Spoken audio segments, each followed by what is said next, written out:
En esta noche vamos a hablar del testimonio de Jesucristo y queremos pedir la bendición especial del Señor al estudiar este tema tan importante. Así que les invito a inclinar sus rostros conmigo y vamos a elevar una oración al Señor. Oremos. Padre Celestial, te damos gracias una vez más porque podemos comenzar estas horas de tu santo sábado reunidos en este lugar para disfrutar de la amistad y la hermandad unos con los otros, pero especialmente para disfrutar de tu compañía. Te pedimos, Señor, en nuestro estudio de esta noche, que tú vengas a hablar con nosotros a través de tu palabra. Te ruego, Señor, que abras corazones duros, enternezcas corazones que tal vez están en una situación donde no hay un deseo de escucharte y seguirte. Te damos gracias, Señor, por la promesa de que tu palabra no regresará a ti vacía. Y reclamamos esa promesa en esta noche. En el precioso nombre de tu Hijo, Cristo Jesús. Amén. He tenido el privilegio de pastorear la iglesia central de habla inglesa en Fresno, California, por 7 años y medio. Y durante el tiempo que he estado en la iglesia, he tenido el privilegio de dirigir varias campañas evangelísticas. Ahora, cuando uno da campañas evangelísticas y uno es pastor de la iglesia, cada vez le toca a uno buscar un ángulo diferente para presentar el mensaje, porque si uno repite los mismos temas, pues entonces, por lo menos en los Estados Unidos, los hermanos y las hermanas dicen, bueno, ya nosotros hemos escuchado esos temas antes. Y a veces es difícil lograr que vengan a la campaña. Así que en las 4 campañas que he dirigido en la iglesia, he presentado las enseñanzas fundamentales de la Biblia, pero desde 4 diferentes perspectivas. La primera serie que presenté en la iglesia se llamó Descubriendo los secretos de Génesis. Una presentación de todo el mensaje adventista desde la perspectiva del libro de Génesis. Luego, aproximadamente año y medio después, presenté una serie donde prediqué todas las doctrinas de la iglesia adventista desde la perspectiva del santuario. Fueron 24 presentaciones. Todo nuestro mensaje, todas nuestras doctrinas fundamentales, pero sustraídas del santuario. Luego hice una tercera campaña donde el título era Lo que dijo Jesús. Y en esa serie decidí presentar todo el mensaje adventista desde la perspectiva de los 4 evangelios y el libro Hechos de los Apóstoles. Yo no sé si ustedes han intentado hacer eso alguna vez, conseguir todas las doctrinas de la iglesia adventista solamente en los 4 evangelios y en el libro Hechos de los Apóstoles. Y la razón por la cual preparé esa campaña es porque muchos cristianos dicen que son cristianos del Nuevo Testamento. Entonces hay que presentar el mensaje desde la perspectiva del Nuevo Testamento, particularmente las enseñanzas de Jesús. La 4ª campaña que di fue hace como 1 año y 3 meses. Se llamó Las profecías hechas simples. Una presentación de todo el mensaje adventista desde la perspectiva de las profecías de la Biblia. Ahora quiero relatarles algo en cuanto a la preparación de la serie, la tercera serie que hice, que se llama Lo que dijo Jesús. Fue relativamente fácil para mí conseguir todas las doctrinas fundamentales de la iglesia adventista en los 4 evangelios y el libro Hechos de los Apóstoles. No tuve que luchar mucho para conseguir suficiente información para predicar todas las doctrinas de la iglesia adventista. Pero hubo un tema con el cual luché por varias semanas, luché por conseguir material suficiente como para predicarlo en una campaña evangelística. Y fue el tema sobre el espíritu de profecía, el don profético en la iglesia remanente. Ahora, los 4 evangelios y el libro Hechos de los Apóstoles tienen mucho que decir en cuanto a profetas y el don de profecía. No faltaba, no escaseaba material sobre el don de profecía y los profetas, porque los 4 evangelios y Hechos hablan mucho de esto. Pero yo quería presentar el don profético desde una perspectiva diferente que sencillamente hablar del don de profecía. Yo quería hablar del don de profecía en la iglesia remanente, cómo Dios iba a levantar el don de profecía en la iglesia remanente. Pasé semanas y semanas leyendo los evangelios, leyendo el libro de Hechos, reflexionando sobre lo que leía, y no conseguía desde cuál ángulo presentar este tema sobre el don profético en la iglesia remanente. Hasta un día que estaba sentado en mi oficina, tenía mi Biblia abierta y estaba luchando con este asunto, y estaba mirando, me acuerdo, estaba mirando al techo, reclinado en la silla, tratando de pensar cómo presentar este tema. Y de repente, como si me hubiera hablado una voz, no creo que fue una voz, creo que fue nada más un pensamiento, pero es como si hubiera escuchado una voz que dijo: estudia la vida y la misión de Juan el Bautista. Ese pensamiento no me salió a mí, de mi mente. A mí no me cabe duda de que en ese momento, cuando yo luchaba por semanas con la forma de presentar el espíritu de profecía en una campaña evangelística, que Dios, a través de su Espíritu Santo, me inculcó en mi mente ese pensamiento: estudia la vida y la misión de Juan el Bautista.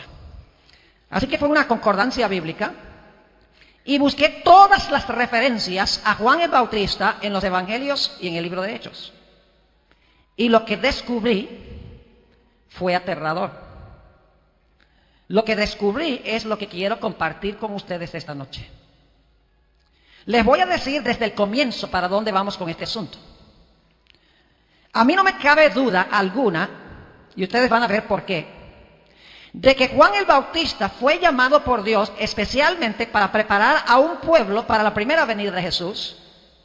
Y Dios ha llamado o llamó a Elena G. de White con el fin de preparar a un pueblo para la segunda venida de Jesús. He llegado a la conclusión de que el don profético en la iglesia adventista en realidad es paralelo al mensaje que presentó Juan a la nación judía. Y en esta noche yo quiero compartir con ustedes los resultados de esa investigación para que nosotros nos demos cuenta que Dios nos ha dado un don extraordinario, un don precioso que lamentablemente muchos hemos olvidado y estamos ignorando. Quiero comenzar nuestro estudio esta noche yendo al Evangelio según San Juan, el capítulo 1, y los versículos 19 al 22.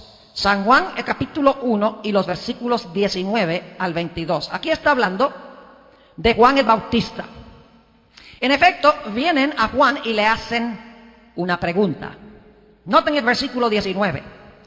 Este es el testimonio de Juan. Cuando los judíos enviaron de Jerusalén sacerdotes y levitas para que le preguntasen: ¿tú quién eres? Fíjense la pregunta: ¿quién eres tú, Juan el Bautista? Confesó y no negó. Si no confesó: yo no soy el Cristo. Y le preguntaron: ¿qué pues? ¿Eres tú Elías? Dijo: no soy. ¿Eres tú el profeta? Y respondió: no. Le preguntan a Juan: ¿eres tú el profeta? Y Juan el Bautista dice: no. Entonces surge la pregunta: si no era el profeta, ¿quién era? En el Evangelio según San Lucas, el capítulo 7 y el versículo 27, encontramos la respuesta que viene de una profecía que se encuentra en el Antiguo Testamento, en Malaquías, el capítulo 3 y el versículo 1. El ministerio de Juan había sido profetizado en Malaquías 3. Y quiero que noten que aunque Juan dice que no es el profeta, a pesar de eso, Dios llama a Juan con un nombre muy especial. Lucas, el capítulo 7 y el versículo 27. Hablando de Juan, dice: este es de quien está escrito: he aquí envío mi mensajero delante de tu faz, el cual preparará tu camino delante de ti. En este versículo Dios se refiere a Juan el Bautista como su mensajero. Y la profecía en Malaquías 3:1 se refiere a él como el mensajero del Señor. Así que él dice: yo no soy el profeta, pero Dios dice: es el mensajero del Señor. Ahora quiero que noten otro dato interesante en cuanto a Juan. Juan 5 y el versículo 31 al 33 nos indica que Juan el Bautista tenía el testimonio de Jesucristo. No crean ustedes que el testimonio de Jesucristo lo tiene solamente la iglesia remanente. El testimonio de Jesucristo lo tuvieron todos los profetas, porque ellos testificaron en sus escritos en cuanto a Jesús. Por eso se llama el testimonio de Jesucristo. Dan testimonio de Jesús. Y Juan el Bautista tenía el testimonio de Jesucristo. Noten San Juan, el capítulo 5, y empezando en el versículo 31. Aquí está hablando Jesús. Y fíjense la cantidad de veces que se usa la palabra testimonio. Dice en el versículo 31, si yo doy testimonio acerca de mí mismo, mi testimonio no es verdadero. Otro es el que da testimonio acerca de mí. Y sé que el testimonio que da de mí es verdadero. ¿De quién estaba hablando Jesús? Versículo 33. Vosotros enviasteis mensajeros a Juan y él dio testimonio de la verdad. En otras palabras, Juan el Bautista tenía el testimonio de Jesucristo porque dio testimonio de Jesús. Pero hay más. Notamos que cuando le preguntaron a Juan si él era el profeta, él dice no. Pero Jesús va a hacer una declaración muy interesante en cuanto a Juan. De Juan era muy modesto. Pero cuando Jesús habló de Juan, no fue tan modesto en cuanto al ministerio de Juan. Noten lo que dice en el Evangelio según San Lucas, el capítulo 7 y el versículo 26. Aquí Jesús describe el ministerio de Juan. Lucas, el capítulo 7 y el versículo 26. Dice aquí lo siguiente. Lucas 7 y el versículo 26. Está hablando Jesús. ¿Mas qué salisteis a ver? ¿A un profeta? Sí, os digo, y más que un profeta. Es decir, Jesús declaró que Juan no era solo un profeta, sino que era más que un profeta. Es de vital importancia tomar en cuenta estos detalles. Le preguntan a Juan, ¿eres el profeta? No. Entonces, ¿quién es? Dios dice, es mi mensajero. Tiene el testimonio de Jesucristo y es más que un profeta. Pero hay otra cosa interesante en cuanto a Juan el Bautista. En el Evangelio según San Juan, el capítulo 1 y el versículo 6, San Juan, el capítulo 1 y el versículo 6, hasta el versículo 8, encontramos una declaración muy interesante en cuanto a Juan el Bautista. Dice allí, en Juan 1, 6, hubo un hombre enviado de Dios, el cual se llamaba Juan. Este vino por testimonio, ahí está otra vez la palabra, para que diese testimonio de la luz, a fin de que todos creyesen por él. Ahora escuchen el versículo 8. No era él la luz, sino para que diese testimonio de la luz. Juan dice, el evangelista Juan dice que Juan el Bautista no era la luz, sino que fue levantado para dar testimonio de la luz. Ahora vamos a encontrar un problema. Vayan conmigo a Juan el capítulo 5. Juan el evangelista, Juan el apóstol dice que Juan el Bautista no era la luz, sino que dio testimonio de la luz. Pero fíjense lo que dice Jesús en Juan el capítulo 5 y el versículo 35. Juan 5 y el versículo 35. Aquí está hablando Jesús de Juan el Bautista y fíjense lo que dice. Él era antorcha que ardía y alumbraba. Y vosotros quisisteis regocijaros por un tiempo en su luz. Dice que Juan el Bautista dio luz, porque Jesús le dijo a los judíos a quienes les estaba hablando, ustedes se recrearon por un tiempo en la luz que dio Juan. Ahora, ¿cómo entendemos esto? En Juan 1 dice que no era la luz, aquí dice que Juan dio luz. ¿Saben ustedes que la palabra que se usa para luz en Juan 1 es la palabra fos, en griego, de donde adquirimos la palabra fosforescente, de donde sale la palabra fósforo?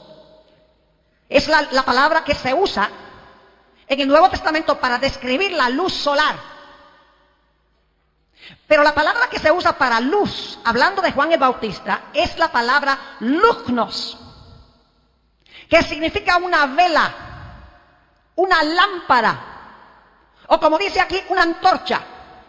Ahora mi pregunta es esta: ¿qué da más luz, el sol o una antorcha? ¿Cuál es la luz mayor, el sol o una vela? Esa es una pregunta ridícula. Porque aunque la lámpara da luz, la luz del sol es mucho mayor. Es decir, que Juan el Bautista no era la luz mayor, sino que era una luz menor cuyo propósito era llevar a la luz mayor. Y por si acaso alguno duda de eso, el siguiente versículo, en Juan 5, 36, Jesús, después de decir que Juan era antorcha que ardía y alumbraba, y vosotros quisisteis regocijaros por un tiempo en su luz, dice Jesús: mas yo tengo mayor testimonio que el de Juan. Juan tenía la luz menor, cuyo propósito era apuntar hacia la luz mayor. Era una luz menor para llevar a la luz mayor. Ahora, lo interesante es que Juan el Bautista no era un profeta canónico. Ahora, lo que quiero decir con eso es que Juan el Bautista no escribió ningún libro que encontramos en la Sagrada Escritura. Él era un profeta extracanónico. Es decir, no escribió nada que está incorporado en la Sagrada Escritura. Pero no por eso era menos profeta que los profetas que escribieron libros de la Biblia. Sencillamente él era una luz menor cuyo propósito era alumbrar a la luz mayor. Pero no era un profeta que escribió un libro que está incluido en la Sagrada Escritura. Ahora, lo interesante al examinar San Juan 5 es que nos damos cuenta que había otra fuente que daba testimonio de Jesús.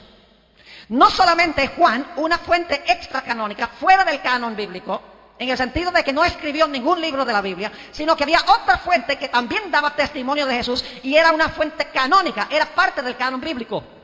Noten lo que dice Juan, el capítulo 5 y el versículo 39, Juan 5, 39. Ya nos dimos cuenta que Juan, la luz menor, dio testimonio a Jesús, la luz mayor, pero había otra fuente que también daba testimonio de Jesús, y era una fuente escrita. Dice en Juan 5 y el versículo 39, escudriñad las Escrituras. Posiblemente la mejor traducción sería: escudriñáis las Escrituras. Es decir, ustedes escudriñan las Escrituras, porque a vosotros os parece que en ellas tenéis la vida eterna, y ellas son las que dan testimonio de mí. Así que había dos fuentes que daban testimonio de Jesús. Estaban, en primer lugar, las Escrituras del Antiguo Testamento, y estaba este otro profeta que no tiene ningún escrito incorporado en la Sagrada Escritura, en el Antiguo Testamento. Un profeta canónico y un profeta extracanónico cuyo propósito es alumbrar las páginas de los escritos de los profetas en el Antiguo Testamento. Tal vez les puedo explicar cuál era el propósito por el cual Dios levantó a Juan. Los judíos se jactaban de tener las Escrituras, pero habían torcido las Escrituras, estaban viviendo en oscuridad. No veían en las Escrituras a Jesús. Y por lo tanto Dios dijo: voy a levantar a Juan el Bautista para que Juan el Bautista alumbre las profecías del Antiguo Testamento, para que ellos puedan comprender que esas profecías se cumplen en Jesús. Es decir, los judíos tenían las Escrituras, se jactaban de las Escrituras, decían: nosotros tenemos a Moisés, nosotros tenemos los profetas, pero estaban desobedeciendo los escritos. Y por lo tanto Dios levanta a un profeta, Juan el Bautista, y dice: voy a ayudarles en su comprensión de las Escrituras, en su comprensión del Antiguo Testamento. Les voy a levantar a Juan para que él apunte a Jesús, para que todos puedan ver que Jesús es el centro del Antiguo Testamento.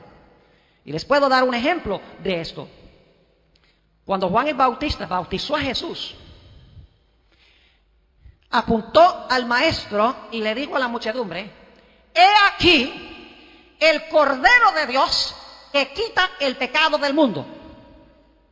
Pregunto, ¿era esa nueva luz? ¿Era eso un concepto que la gente nunca había oído? Claro que no. Cuando ellos oyeron: he aquí el Cordero de Dios que quita el pecado del mundo, Juan sencillamente estaba tomando las Escrituras y se las estaba aplicando a Jesús en ese instante, en ese momento. Porque cuando Juan el Bautista dijo: he aquí el Cordero de Dios, inmediatamente en la mente de un judío iba a surgir: Cordero, Cordero. Isaías 53, como Cordero fue llevado al matadero y no abrió su boca. Cordero, Cordero. Adán sacrificó 2 corderos. Cordero, Cordero. Se sacrificaban corderos siempre en el servicio del santuario.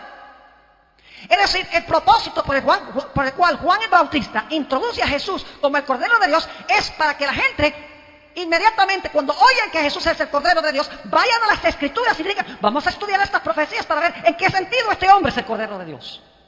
Es decir, el propósito de Juan fue alumbrar las páginas del Antiguo Testamento para que la gente se pudiese dar cuenta de que Jesús estaba en el centro de las Escrituras. La gente lo había olvidado, estaban en la oscuridad. Por lo tanto, Dios levanta una luz menor para alumbrar las páginas del Antiguo Testamento para que la gente pueda comprender claramente el mensaje que habían olvidado, ignorado.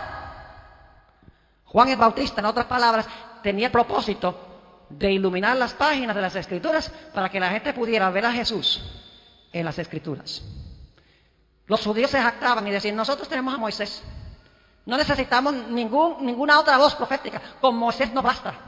Note lo que dice San Juan, el capítulo 5 y el versículo 39 y 40, ya leímos el 39, dice, escudriñad las Escrituras, porque a vosotros os parece que en ellas tenéis la vida eterna, y ellas son las que dan testimonio de mí, y no queréis venir a mí para que tengáis vida. Es decir, ustedes estudian las Escrituras y no quieren venir a mí, de quien hablan las Escrituras. Es decir, ustedes no entienden las Escrituras. Por eso Dios levanta a Juan para alumbrar las Escrituras, para que la gente las pueda comprender. Versículo 45 del mismo capítulo. Jesús dice, no penséis que yo voy a acusaros delante del Padre. A quien os acusa, Moisés, en quien tenéis vuestra esperanza.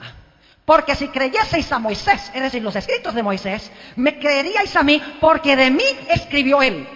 Pero si no creéis en sus escritos, ¿cómo creeréis a mis palabras? Juan el Bautista no trajo ninguna nueva doctrina, ninguna nueva enseñanza, ningún nuevo concepto que ya no se encontraba en las Escrituras del Antiguo Testamento. Aún el bautismo de Juan se conoce de que el bautismo existía ya de antemano. La historia de Naamán en el Antiguo Testamento, cuando fue y se zambulló 7 veces debajo del agua, quedó sano de la lepra. Los judíos sabían que la lepra era símbolo del pecado. Ya ellos tenían el concepto del bautismo, de la purificación por agua. Aún eso no era nada nuevo en el Evangelio predicado por San Juan. Es decir, Juan el Bautista no trajo nueva luz, no trajo nuevas doctrinas, ni nuevas enseñanzas, sino el propósito era ampliar, simplificar y explicar las profecías y los escritos que los judíos estaban ignorando y no estaban comprendiendo. No fue dado para dar nueva luz, sino para alumbrar la vieja luz. Era una luz menor con el propósito de llevar a la luz mayor. Permítanme darles un ejemplo para que puedan entender lo que estoy diciendo. Cuando yo recién llegué a la iglesia que estoy pastoreando, una noche fui al cuarto a donde se encuentran las máquinas para grabar cassettes, porque tenía que conseguir un cassette que me había pedido alguien. Entré a ese cuarto, nunca había estado allí. Era una noche oscura, el cuarto estaba completamente oscuro. Entré y claro, lo primero que hice fue pasar la mano por la pared para tratar de conseguir el switch de la luz. Y fui por todas las 4 paredes buscando dónde prender la luz, moviendo la mano arriba y abajo, y no conseguía dónde prender la luz. Intenté varias veces, di 2 o 3 vueltas al cuarto para tratar de conseguir el switch de la luz. No podía conseguirlo porque estaba en tinieblas, estaba en oscuridad. Así que decidí de que iba a ir a mi oficina para buscar una linterna, para ver si con la linterna podía conseguir el switch de la luz, porque en ese cuarto hay montones de cassettes por todas partes. Y por lo tanto fui a mi oficina, traje una linterna, y con la linterna empecé a buscar todas las paredes donde podía prender la luz. Y mientras buscaba, no era capaz de conseguir dónde prender la luz. Yo dije, yo sé que hay luz porque yo veo un bombillo ahí en el techo. ¿Por qué no soy capaz de conseguir el switch de la luz? Así que finalmente me rendí. Yo dije, yo sé que el cassette está aquí en este escaparate aquí abajo y voy a buscarlo con la linterna. Y me agaché, me arrodillé y empecé a buscar con la linterna. Y en una de esas la linterna se volcó un poquito hacia adelante, hacia arriba. Y cuando volteó hacia arriba, yo vi el switch de la luz. Estaba debajo de un lugar donde había libros. Era imposible conseguirlo.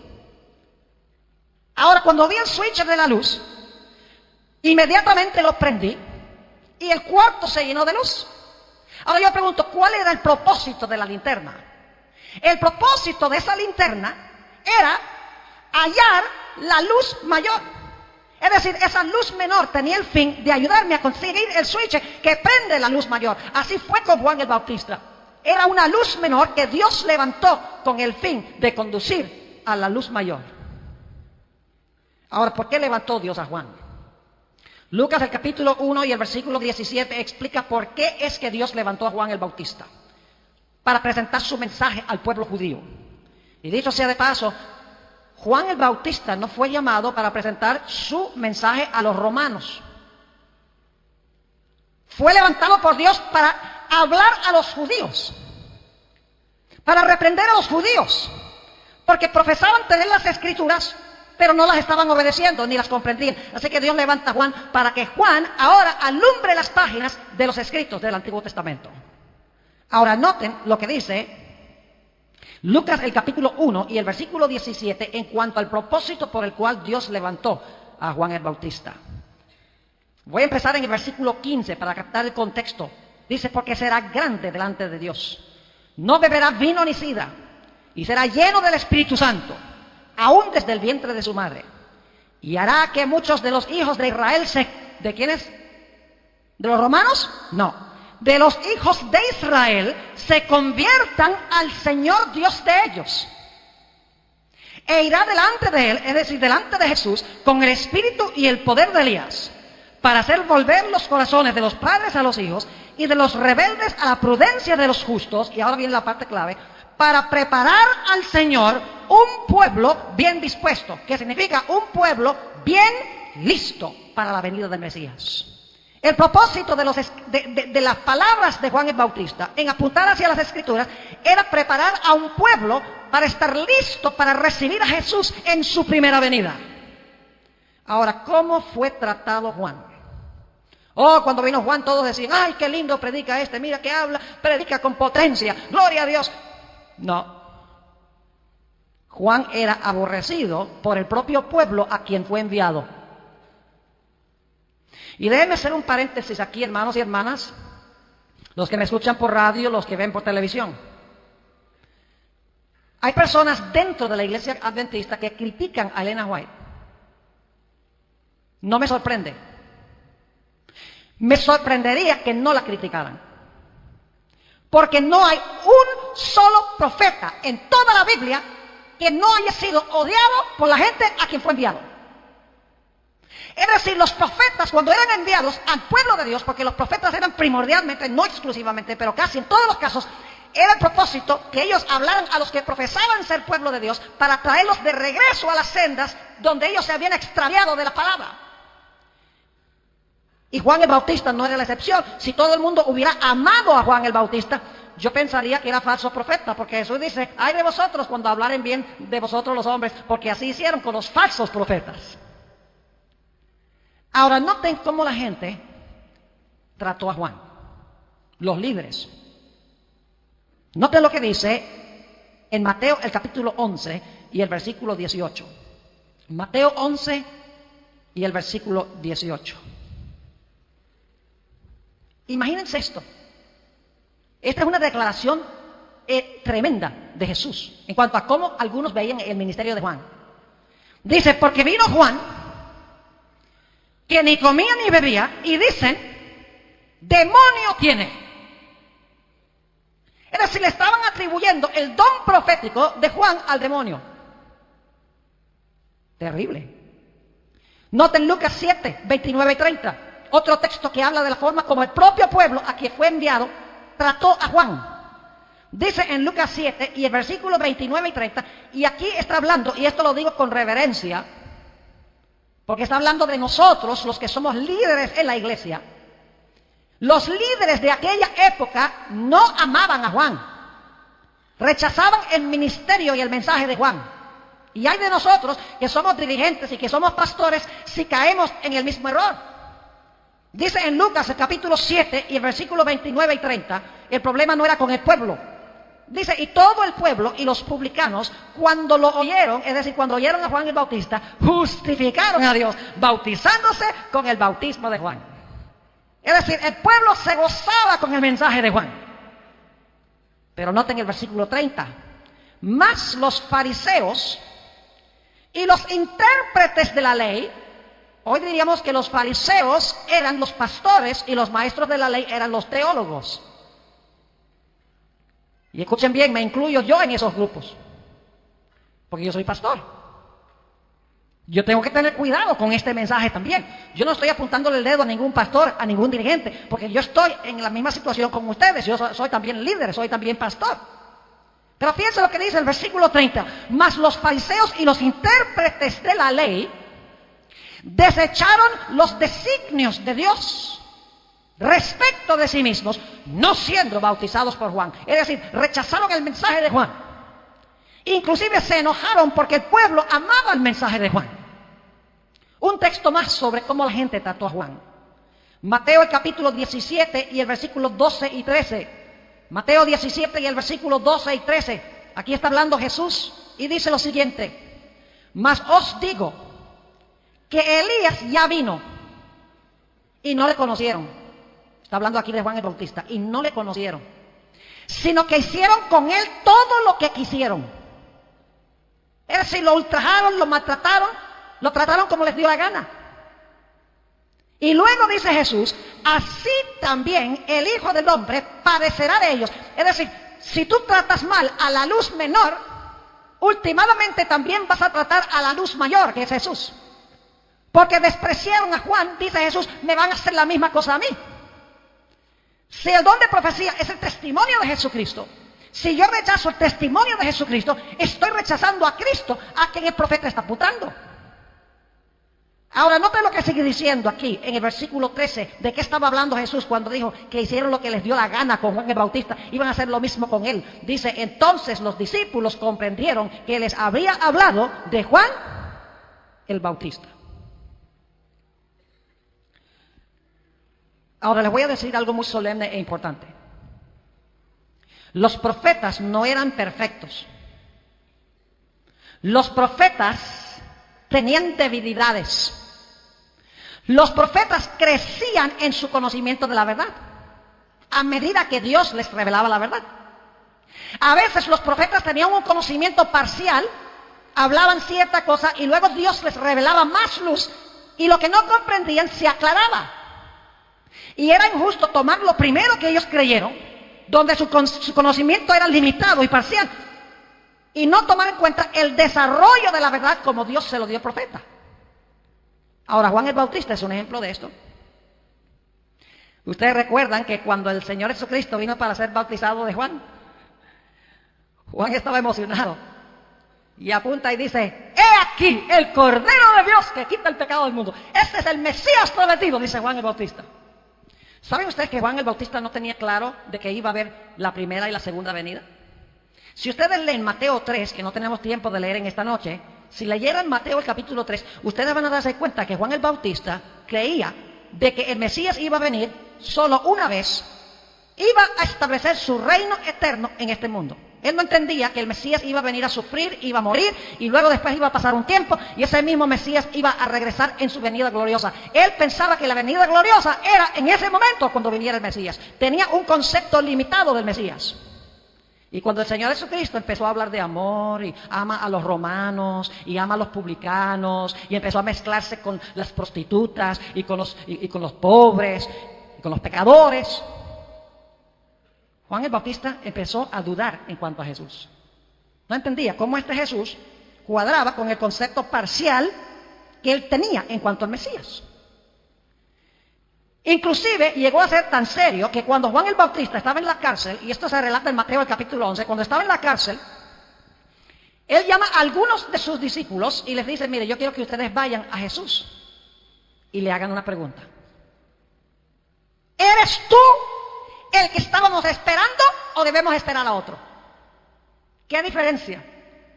Al principio, este es el Cordero de Dios que quita el pecado del mundo. Más adelante, cuando Jesús no cuadraba con el concepto del Mesías que tenía Juan, él dice, ¿eres tú en verdad el que estábamos esperando o debemos esperar a otro? Y dice la Biblia que Jesús no contestó la pregunta inmediatamente cuando vinieron los mensajeros de Juan. Sencillamente les dijo, quédense aquí y miren lo que voy a hacer todo el día.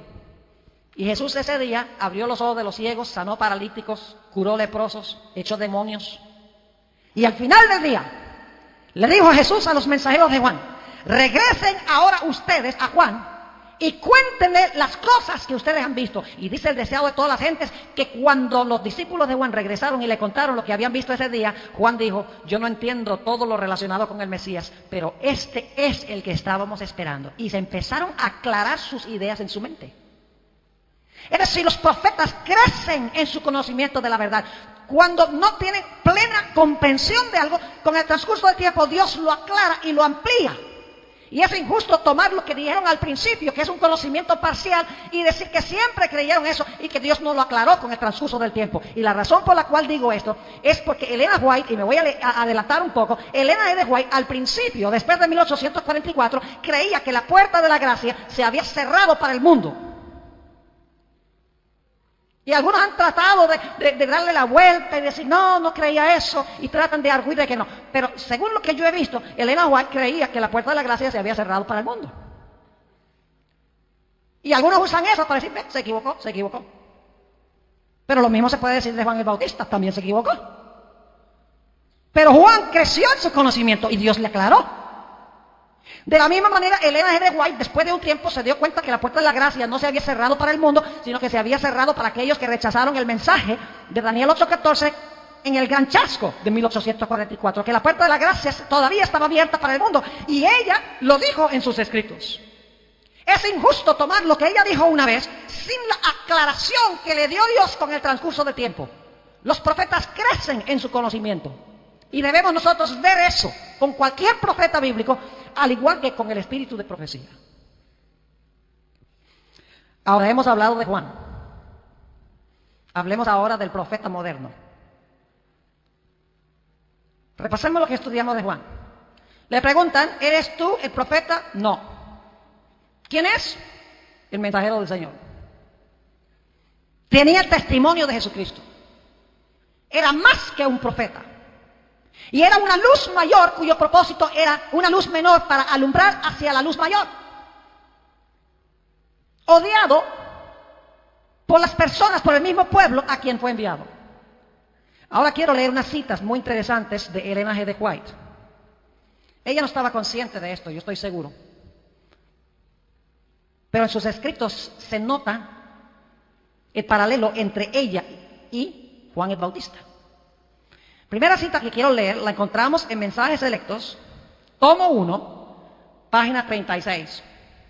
Escuchen esto. ¿Recuerdan que fueron a hacerle la pregunta a Juan: ¿eres tú el profeta? Ahora escuchen esto.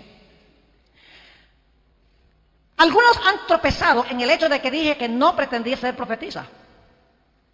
Y han preguntado ¿por qué? ¿Por qué, Elena White, dijiste tú que no eres profetisa? Dice ella: no he tenido otra pretensión, sino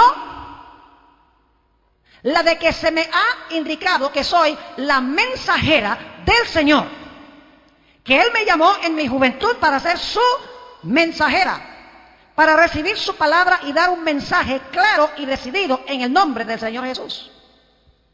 Sigue diciendo: en mi temprana juventud se me preguntó varias veces: ¿es usted profetisa?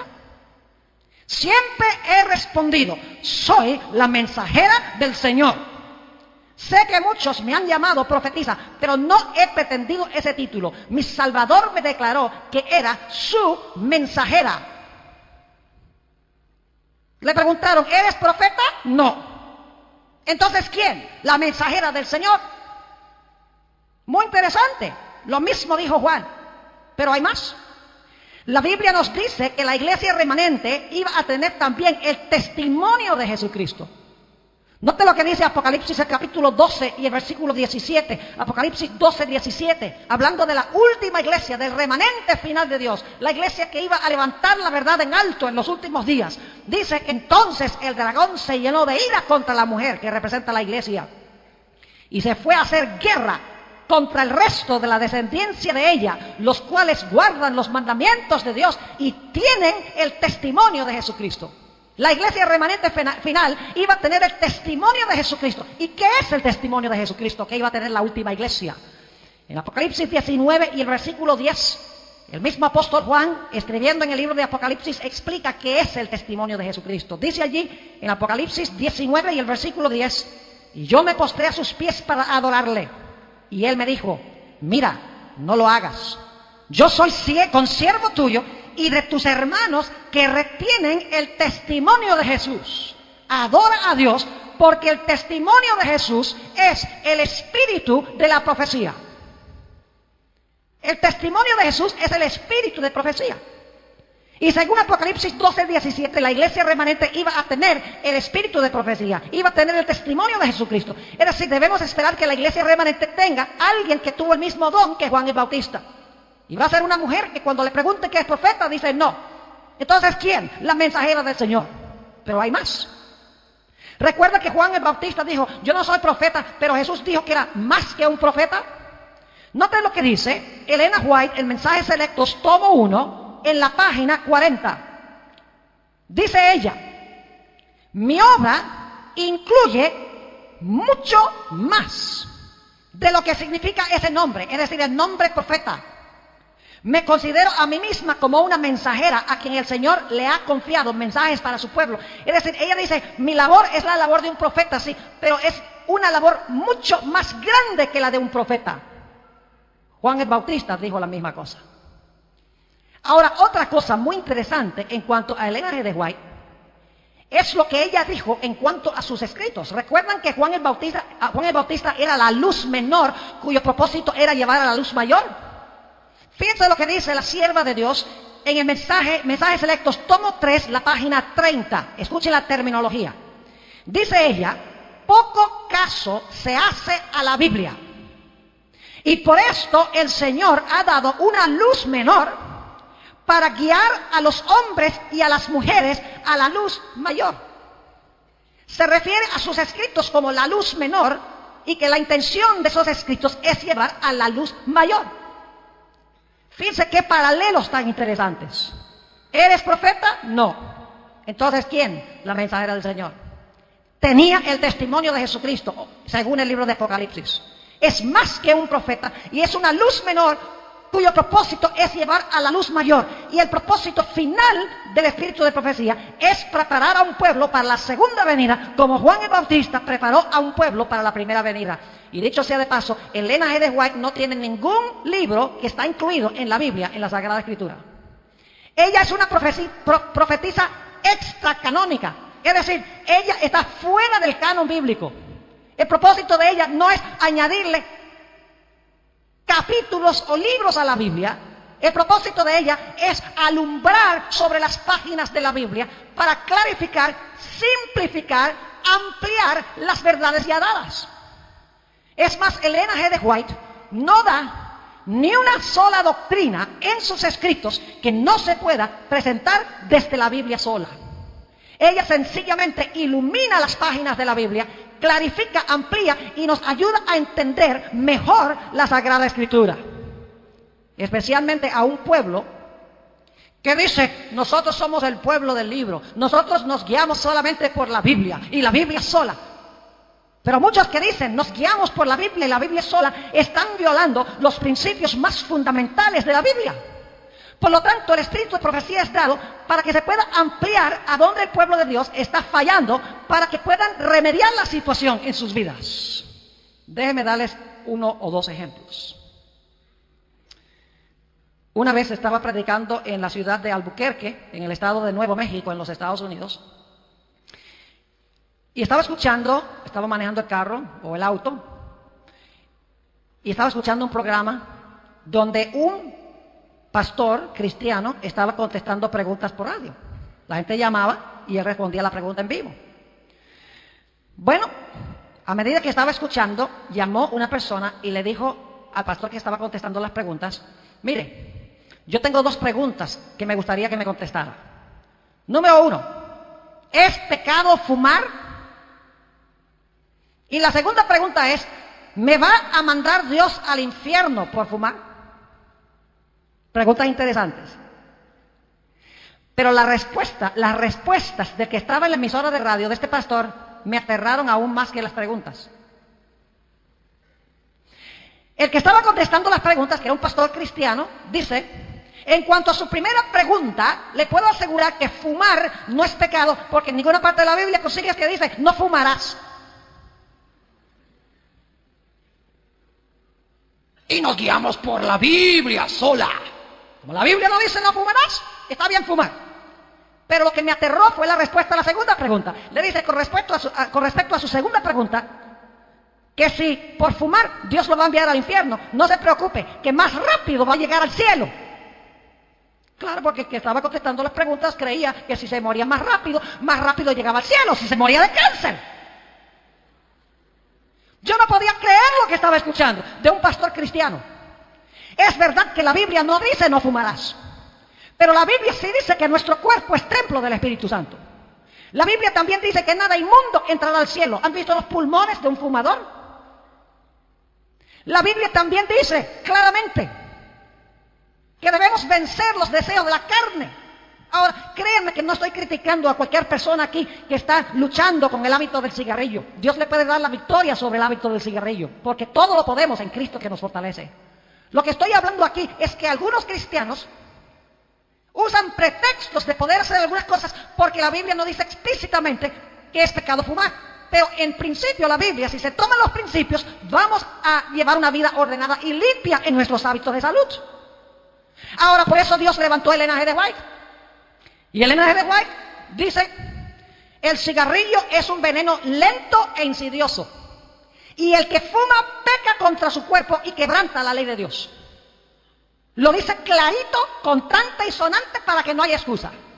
Está Ellen G. White añadiéndole a la Biblia, porque dice que está mal fumar. No, lo que está haciendo es ampliando el principio bíblico y lo está aplicando en una situación específica. Como dice ella, para que el pueblo de Dios quede sin excusa. Lo mismo podríamos decir del café y otros hábitos. Y aquí estoy pisando terreno peligroso. Y estoy hablando de café frío también. Le hago una buena propaganda a Coca-Cola, o una mala propaganda, digamos, a Coca-Cola. La cafeína también destruye el cuerpo. Ah, pero la Biblia dice, la Biblia no dice no tomarás Coca-Cola. Así que puedo tomar Coca-Cola si quiero. No, señor. Porque la Biblia tiene el principio de que debemos cuidar nuestro cuerpo porque es templo del Espíritu Santo. El Espíritu de Profecía deja muy en claro de que el pueblo de Dios debe vencer el café. ¿Saben lo que se ha proliferado en los Estados Unidos ahora? Aquí no, en la villa. No se llama la villa ya. No aquí en Libertador San Martín. Porque ustedes tienen la buena fortuna de que no tienen cine, sino en la casa. Pero no tienen un lugar que se llama cine. En los Estados Unidos se ha vuelto común para la juventud, la vasta mayoría, frecuentar el cine. Dice, la Biblia nunca dice que no podemos ir al cine. Y es verdad, la Biblia no dice no irás al cine. No irás al teatro, la Biblia no dice eso.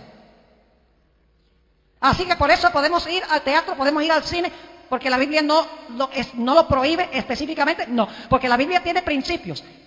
Por ejemplo, 2 Corintios 3, donde dice que somos transformados a la imagen de lo que nosotros vemos. Mientras contemplamos a Jesús, somos transformados a su imagen.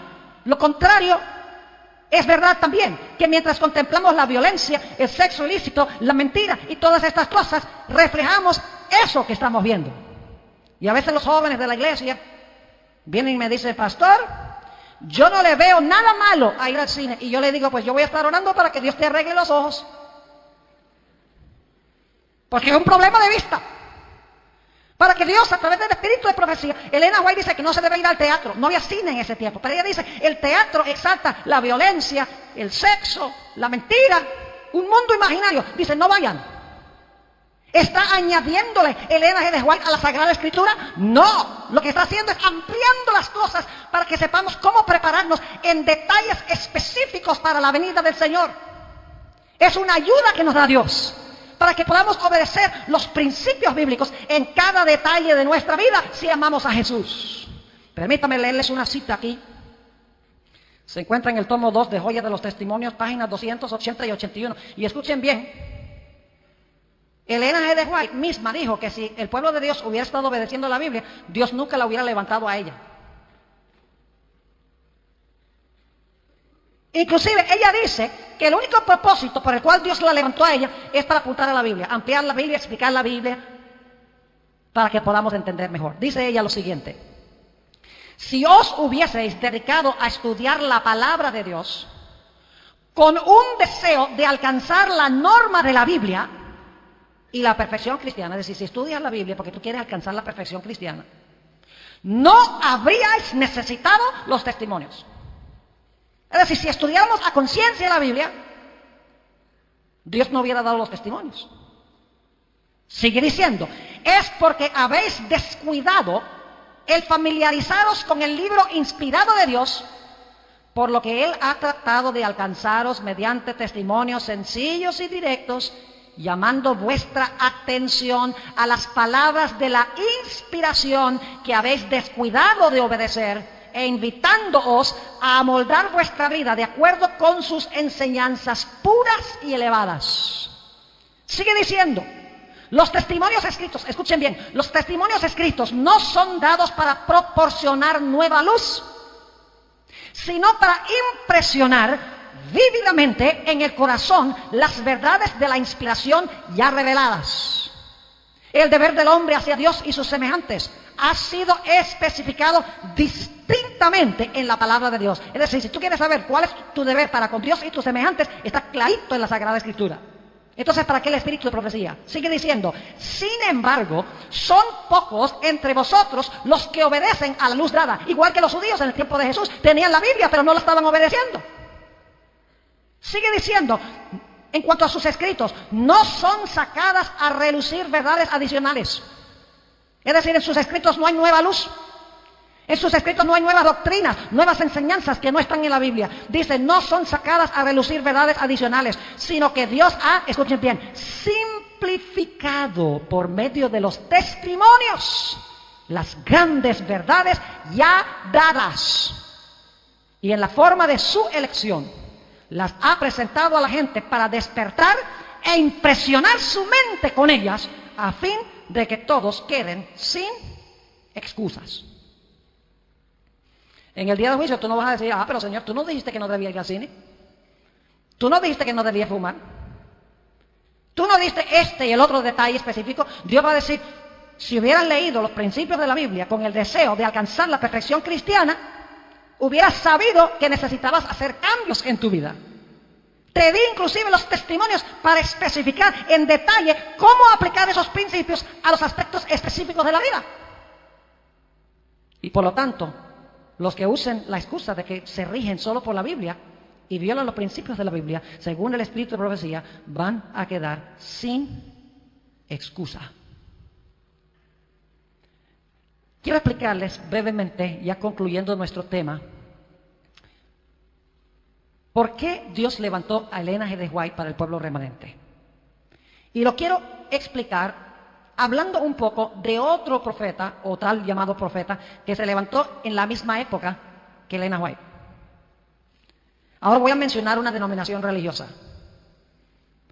No he hecho nada esta semana para mencionar nombres de denominaciones, pero voy a mencionar esta denominación.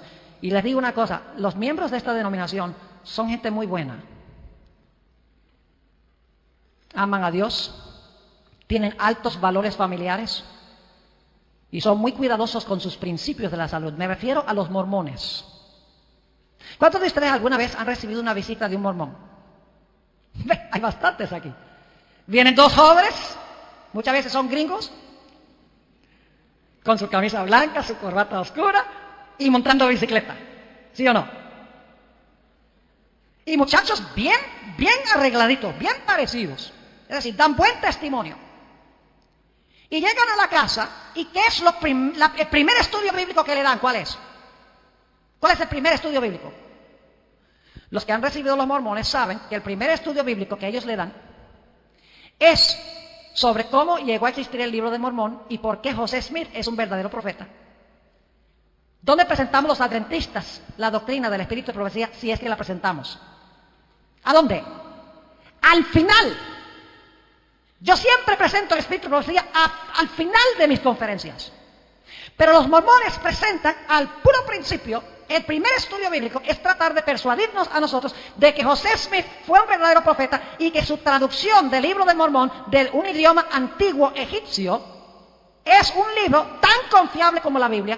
Es más, que el libro de Mormón tiene muchas enseñanzas que no están en la Biblia. ¿Y saben por qué ese es el primer estudio bíblico?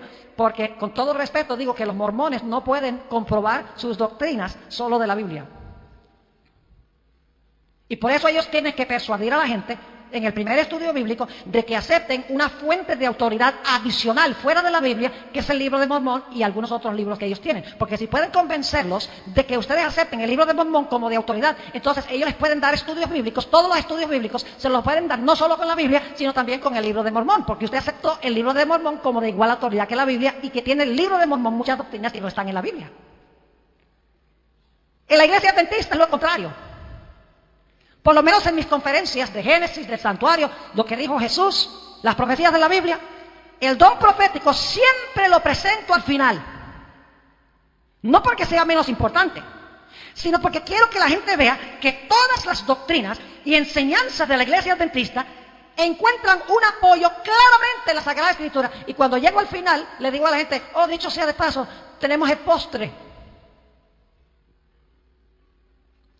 Tenemos en nuestra iglesia un profeta, y les doy este estudio bíblico. Tengo 8 diferentes ángulos bíblicos por los cuales presentar el espíritu de profecía. 8 sermones diferentes. Estoy predicando solamente uno esta noche. Y les digo, mire, usted se ha dado cuenta que todo lo que yo he enseñado es de la Biblia. Y les explico por qué Dios levantó los escritos de Elena G. de White, para que pudiéramos saber un poquito mejor, ampliado, simplificado, explicado los principios bíblicos a circunstancias específicas en nuestra vida, para que nos quede más claro. Y les digo, no es necesario, si usted pide la ayuda del Espíritu Santo y anhela alcanzar la perfección cristiana, usted ni siquiera necesitaría el espíritu de profecía, pero es porque ignoramos nosotros los principios bíblicos que Dios ha dado, el espíritu de profecía. El espíritu de profecía es como un telescopio. Cuando usted pone un telescopio mirando al cielo, ¿el telescopio inventa las estrellas? No. ¿El telescopio le ayuda a ver estrellas que no ve a simple vista? Claro que sí. Las estrellas están ahí. Pero el telescopio magnifica el cielo para que pueda ver estrellas que no se ven a simple vista. Lo mismo sucede con el espíritu de profecía. Todos los principios están en la Biblia. Lo que hace Elena de White es enfocarlos como un telescopio para magnificar lo que se encuentra en la Sagrada Escritura. Y el espíritu de profecía es un don inapreciable.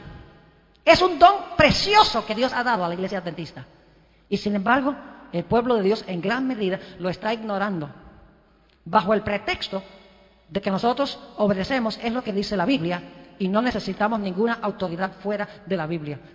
Yo creo que es tiempo que nosotros regresemos al espíritu de profecía. Y permítanme decirles esto, mis hermanos y hermanas, apreciadas visitas. Elena G. de White ha escrito un libro clásico que explica lo que hemos hablado aquí esta semana. Se llama El conflicto de los siglos.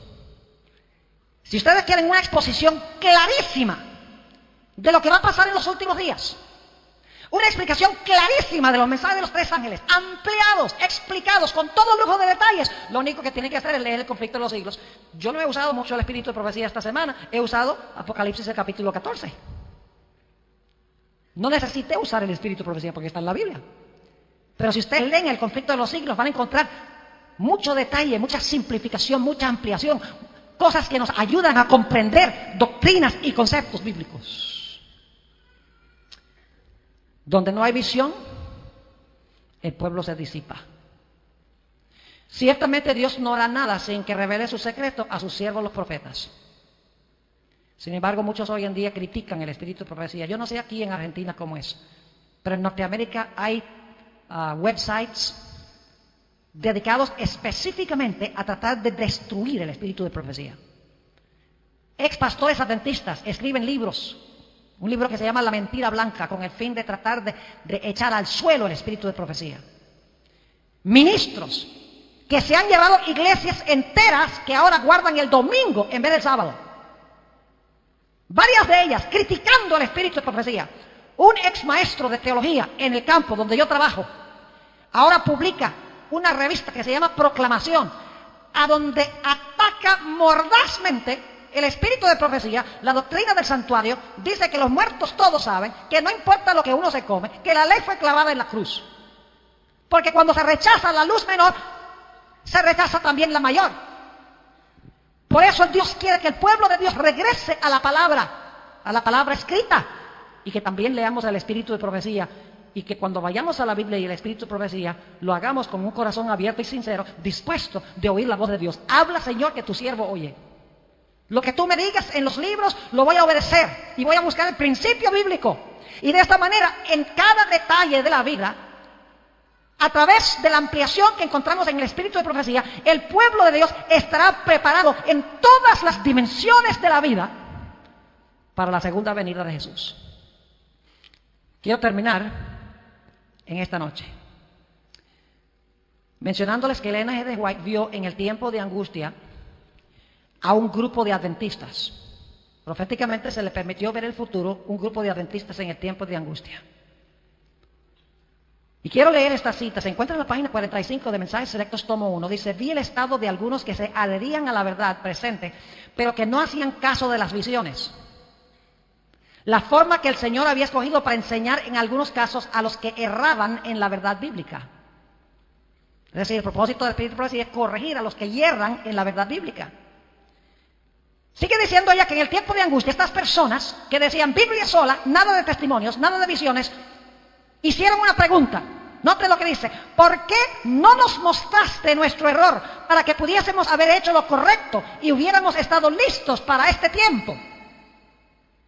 Y Dios va a contestar: yo les advertí, les di los testimonios, y ustedes los ignoraron y los pisotearon. Y por lo tanto ahora están sin refugio en el tiempo de angustia. Pueden leerlo ahí en ese capítulo. Dice Elena G. de White también que en los últimos días se iba a levantar un odio satánico contra sus escritos. Mensajes Selectos, tomo 1, páginas 54 y 55. Dice ella: Satanás trabajará hábilmente en diferentes formas y mediante diferentes instrumentos para perturbar la confianza del pueblo remanente de Dios en el testimonio verdadero. Se encenderá un odio satánico contra los testimonios. La obra de Satanás, ¿por qué quiere Satanás hacer esto? La obra de Satanás será perturbar la fe de las iglesias en ellas por esta razón. Satanás no puede disponer de una senda tan clara para introducir sus engaños y atar a las almas con sus errores si se obedecen las amonestaciones y reproches del Espíritu de Dios. Mis hermanos y hermanas, es tiempo de desempolvar los libros rojos y empezar a leerlos con mente y corazón abierta, diciéndole a Dios: revélame dónde estoy fallando, porque quiero desarrollar un carácter puro como el carácter de Jesús. Porque quiero reflejar el carácter de Jesús cuando Él regrese. Es tiempo de quitarles el polvo a los libros rojos. Termino con esto. Una vez visité a un anciano de una iglesia. Me invitaron a almorzar. Y el anciano muy orgullosamente me llevó a la oficinita que tenía ahí en su casa. Y me mostró allí en un estante como 45 libros rojos del Espíritu de Profecía. Y me dice: pastor, tengo todos los libros del Espíritu de Profecía en mi biblioteca. Lo que me sorprendió es que todos los libros estaban cubiertos con papel celofán. Y lo miré y le dije: pero hermano, veo que usted tiene todos los libros del Espíritu de Profecía, pero todos están cubiertos con papel celofán. Me dice: pastor, es que si le quito el papel celofán se me dañan. Y lo miré y le dije: hermano, mejor que se dañen. De nada vale tener todos los libros ahí en el estante. Hay que quitarles el celofán, hay que abrirlos, hay que acabarlos, hay que leerlos, hay que ponerlos bien viejitos, que se le caigan las páginas. Y poner nuestras vidas en armonía con este precioso don que Dios ha dado a la iglesia. El desafío que les quiero lanzar en esta noche a los que son adventistas es el siguiente. ¿Saben ustedes que si tan solo leen 12 páginas por día, 12 páginas nada más por día, en un año ustedes pueden terminar de leer los 5 libros de la serie del conflicto? Patriarcas y profetas, profetas y reyes, deseado de todas las gentes, hechos de los apóstoles y conflicto de los siglos. Leyendo 12 páginas al día, en un año terminan de leer los 5 libros y les aseguro que su vida no será igual. El desafío que les quiero lanzar en esta noche es que tomen la decisión de que van a cumplir con ese plan. 12 páginas al día. Es un llamado específico. Empiezan mañana en la mañana. ¿Qué son 12 páginas. Las pueden leer en 15, 20 minutos. Yo quiero preguntar en esta noche, ¿alguien quiere aceptar el desafío de leer las 12 páginas al día? Levantando la mano en esta noche. Gloria a Dios, miren todas estas manos. Después de un año, este plantel va a ser completamente diferente. Porque va a haber un reavivamiento y una reforma como nunca se ha visto en este plantel. Gloria a Dios por estas personas que han levantado la mano. Propónganse, mis hermanos y hermanas, apreciados jóvenes, propongámonos, dejen la mano arriba, propongámonos hacer esto para prepararnos para la venida de Jesús. Padre Celestial, en esta noche has visto la respuesta de tu pueblo. Un pueblo necesitado de luz para estos últimos días. Un pueblo que quiere prepararse cabalmente para la venida de tu Hijo Cristo. En esta noche, Señor, yo quiero pedirte que ayudes a cada persona que ha levantado la mano para que a partir de mañana lean las 12 páginas por día. No como un ejercicio académico, sino con el fin de comer la carne y beber la sangre del Hijo de Dios en el estudio de tu palabra. Señor, estamos cansados de vivir en este mundo de sufrimiento, clamor, dolor y muerte. Queremos ir al cielo y queremos vivir en la tierra nueva. Queremos que Jesús venga pronto. Señor, inculca en nuestro corazón ese anhelo intenso de estar con Jesús. Te damos gracias por escuchar nuestra oración, pues te lo pedimos en el nombre. En esta noche vamos a hablar del testimonio de Jesucristo.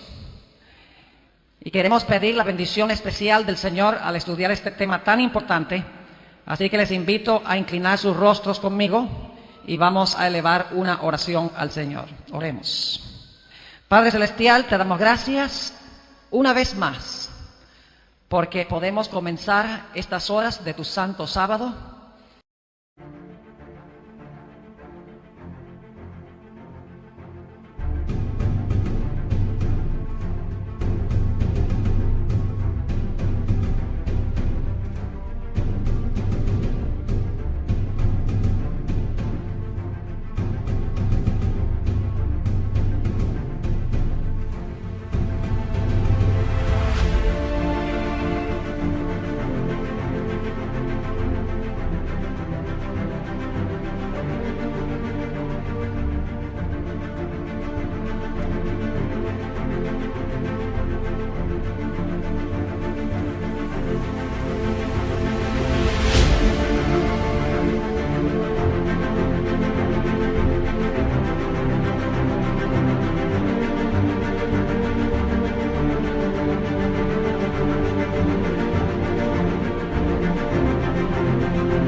reunidos en este lugar para disfrutar de la amistad y la hermandad unos con los otros, pero especialmente para disfrutar de tu compañía. Te pedimos, Señor, en nuestro estudio de esta noche, que tú vengas a hablar con nosotros a través de tu palabra. Te ruego, Señor, que abras corazones duros, enternezcas corazones que tal vez están en una situación donde no hay un deseo de escucharte y seguirte. Te damos gracias, Señor, por la promesa de que tu palabra no regresará a ti vacía. Y reclamamos esa promesa en esta noche. En el precioso nombre de tu Hijo, Cristo Jesús. Amén. He tenido el privilegio de pastorear la iglesia central de habla inglesa en Fresno, California, por 7 años y medio. Y durante el tiempo que he estado en la iglesia, he tenido el privilegio de dirigir varias campañas evangelísticas. Ahora, cuando uno da campañas evangelísticas y uno es pastor de la iglesia, cada vez le toca a uno buscar un ángulo diferente para presentar el mensaje, porque si uno repite los mismos temas, pues entonces, por lo menos en los Estados Unidos, los hermanos y las hermanas dicen, bueno, ya nosotros hemos escuchado esos temas antes. Y a veces es difícil lograr que vengan a la campaña. Así que en las 4 campañas que he dirigido en la iglesia, he presentado las enseñanzas fundamentales de la Biblia, pero desde 4 diferentes perspectivas. La primera serie que presenté en la iglesia se llamó Descubriendo los secretos de Génesis, una presentación de todo el mensaje adventista desde la perspectiva del libro de Génesis. Luego, aproximadamente año y medio después, presenté una serie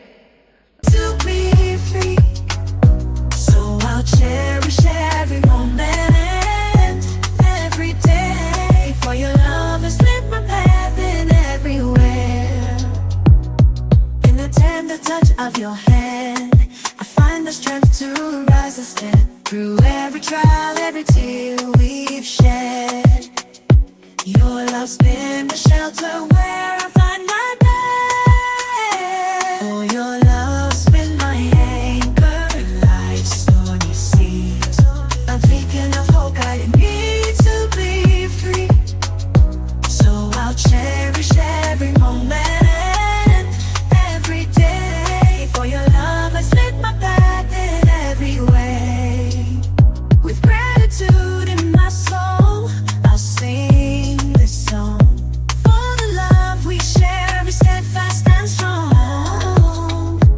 donde prediqué todas las doctrinas de la Iglesia Adventista desde la perspectiva del santuario. Fueron 24 presentaciones, todo nuestro mensaje, todas nuestras doctrinas fundamentales, pero sustraídas del santuario. Luego hice una tercera campaña donde el título era Lo que dijo Jesús. Y en esa serie decidí presentar todo el mensaje adventista desde la perspectiva de los 4 evangelios y el libro Hechos de los Apóstoles. Yo no sé si ustedes han intentado hacer eso alguna vez, conseguir todas las doctrinas de la Iglesia Adventista solamente en los 4 evangelios y en el libro Hechos de los Apóstoles. Y la razón por la cual preparé esa campaña es porque muchos cristianos dicen que son cristianos del Nuevo Testamento. Entonces hay que presentar el mensaje desde la perspectiva del Nuevo Testamento, particularmente las enseñanzas de Jesús. La cuarta campaña que di fue hace como 1 año y 3 meses. Se llamó Las profecías hechas simples. Una presentación de todo el mensaje adventista desde la perspectiva de las profecías de la Biblia. Ahora quiero relatarles algo en cuanto a la preparación de la serie, la tercera serie que hice, que se llama Lo que dijo Jesús. Fue relativamente fácil para mí conseguir todas las doctrinas fundamentales de la Iglesia Adventista en los 4 evangelios y el libro